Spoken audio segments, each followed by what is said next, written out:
So இப்ப அடிமேல் அடியா திமுகக்கு விழுந்துட்டு இருக்கனால இதெல்லாம் எப்படா டைவர்ட் பண்றதுன்னு தெரியாம அவங்க முழிச்சிட்டு இருக்கும் போது அவங்க எடுத்த ஒரு ஆயுதம் இந்த எஸ்ஐஆர்.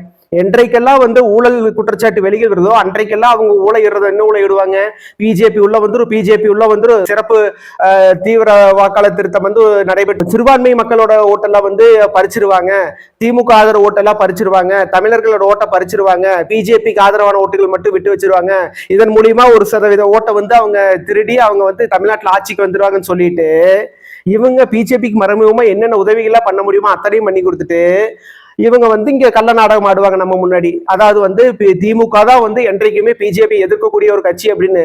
ஏயா வரலாற்றுல நீங்க திமுக இருக்கட்டும், திமுகவில் இருக்கக்கூடிய கூட்டணி கட்சிகள் காங்கிரஸ் கம்யூனிஸ்ட் தவிர எந்த கட்சியாவது பிஜேபியோட கைகோர்க்காம இது வரைக்கும் வரலாறு இருந்திருக்கா?